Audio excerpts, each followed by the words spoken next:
Hello, everybody, and welcome back. My name is Dr. Eric Verellen, and today we are going to be talking about the history of naturopathy.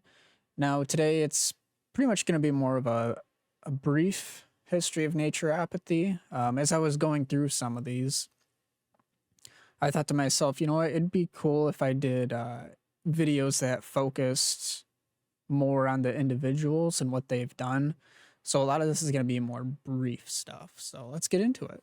So the first topic is, what is naturopathy? The word nature is derived from the Latin word natura, or essential qualities, innate disposition, and in ancient times it meant birth. The Greek word physis originally related to the intrinsic characteristics of plants, animals, and other features of the world to develop of their own accord. Apathy is derived from the Greek meaning suffering or distressed state. So naturopathy essentially means natural suffering. And now what this means is that when our body does not have the proper nutrition in it, not enough vitamins, minerals, healthy foods, no toxins in the body, our body heals itself. Now, if we don't have the proper nutrition, our body ends up becoming in a distressed or diseased state, or a state of suffering. And so there we have natural suffering. Disease isn't something that comes out of nowhere after us. Disease is when our body is not in a healthy state. And so with naturopathy, we use natural remedies, vitamins, minerals, herbs, etc., to help heal the body, to help bring the body into homeostasis and to balance. So then it can heal itself, therefore natural healing. Next, we're starting with the brief history of naturopathy. So naturopathy is one of the earliest known healing systems. You can date it back as far as humans been around. Foods, water, and whole herbs were used by many cultures for a wide range of problems. The Chinese used kelp 3,000 years ago for thyroid health. Ancient Egyptians used liver for night blindness.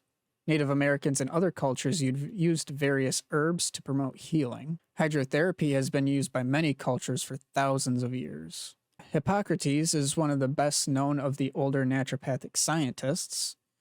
He exhibited the greatest respect for the reverence of nature. He taught those who followed him that the healing of all disease was up to nature. Hippocrates stated that the province of the physician was merely to assist, to make the healing more pleasant or less painful.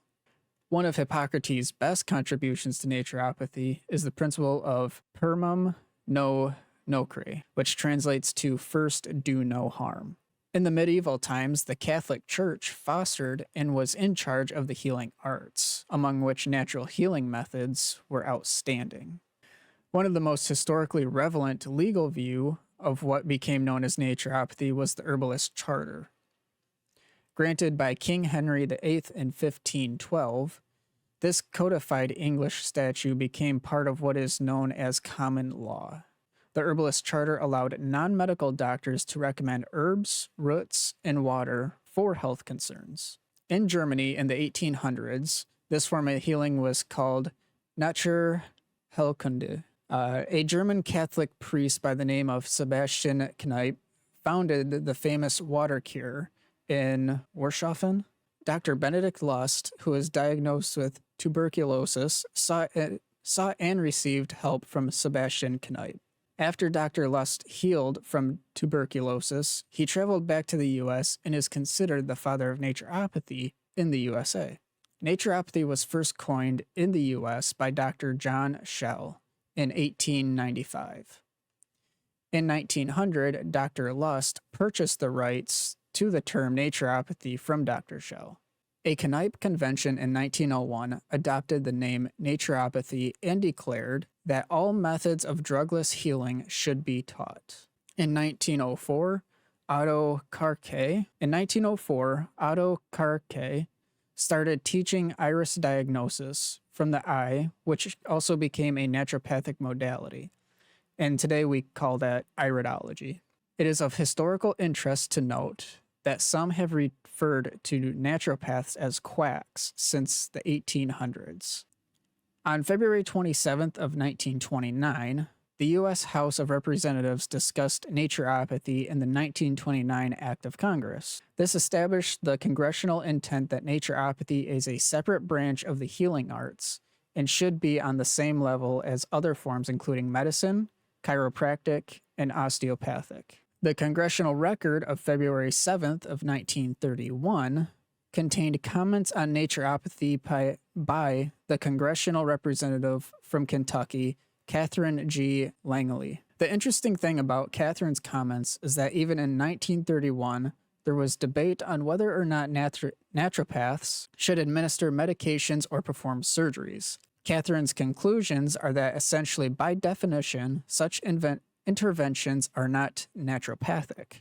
And here is a quote from Catherine herself. Naturopathy does not contemplate drugs and surgical operations, nor is it within the scope of the science of their practice. So I actually have the Act of Congress in front of me here, and I am going to read that for you.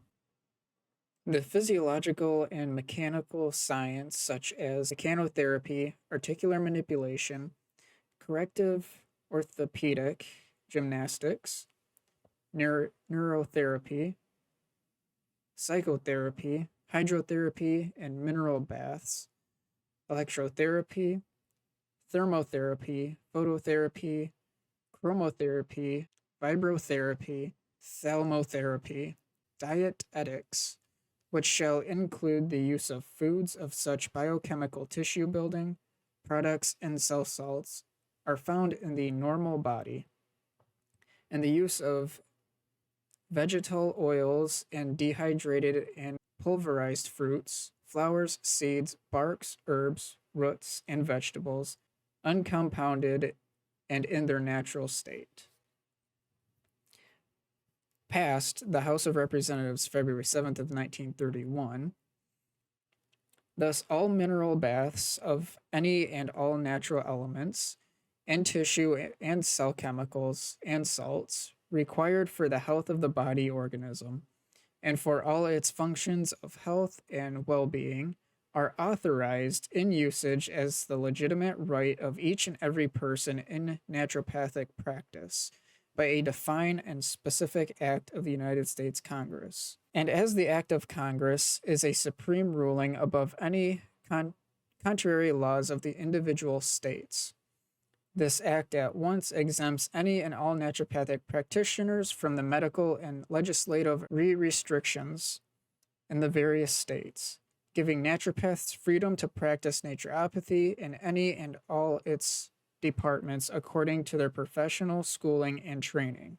Therefore, now and hereafter, any graduate of any department of naturopathy who, according to his or her skill and training, diagnose sickness, disease, and human ailments, and who treats the sick, diseased, and suffering, and all and varied human ailments and afflictions according to the methods and processes here defined, and who restores health and well-being by the process and methods outlined in this Act of the United States Congress, are not practicing medicine or surgery without a license, as formally asserted by the Allopathic Trust and as specified by their various legislative enactments.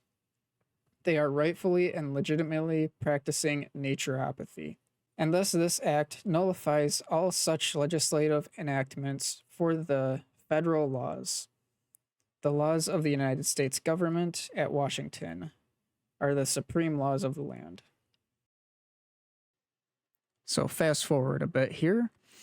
Interest in naturopathy declined during the Great Depression and World War II.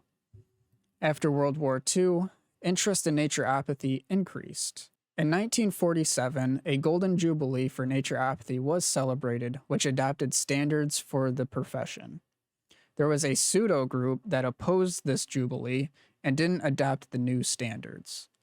This pseudo group proposed hospitalization plan and tried to take over the profession. In the 1950s, naturopathy began to flourish mainly on the East Coast. It then grew and became popular, moving its way west. Even though naturopathy is becoming popular, some states have made naturopathy illegal. And there are still some states to this day that it is illegal to practice as a naturopathic doctor, even though if you go through all the testing and you have the certification as a naturopathic doctor, you cannot practice as a naturopathic doctor. It is illegal. In recent decades, there have developed at least two major views of naturopathy within the naturopathic profession. One view is essentially that naturopaths should be licensed as physicians and are a type of medical doctor who uses herbs, homeopathy, manipulation, nutrition, isolates, counseling, prescription medications, injections, and sometimes minor surgery. This view tends to make prescriptions based mainly on the basis of diagnostics as opposed to individual characteristics. Now, there are naturopaths out there that are licensed to prescribe and diagnose, and those are the naturopathic physicians. They're not naturopathic doctors or traditional naturopathic doctors or a traditional naturopath. They are naturopathic physicians. There is a difference. The other view is essentially that naturopathy is in the public domain and that naturopathic practitioners are not medical doctors, should employ only those modalities that are natural, and should not perform surgery or write prescriptions.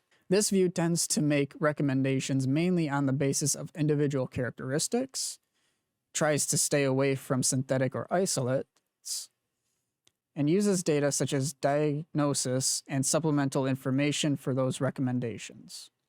Even though the medical view of naturopathy would seem to be contradiction, several states have ignored the traditional naturopathy and have licensed certain medically oriented naturopathic doctors and allowed them to prescribe medications and do other non-traditionally naturopathic treatments, the naturopathic physicians.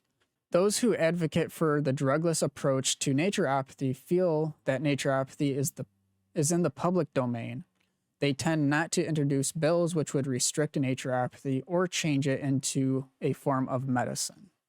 To finish things off here, Dr. Lust wrote, "Naturopathy is not the practice of medicine or surgery. All the methods of a naturopath are natural methods, the agents of life such as food, air, sun, exercise, relaxation, sleep, and the use of herbs." And that kind of concludes the video for now. Like I said at the beginning, I plan on doing more videos diving deeper into some of the individuals and history of naturopathy, so definitely look out for that one. I hope you guys enjoyed the video, and as always, stay healthy, everyone.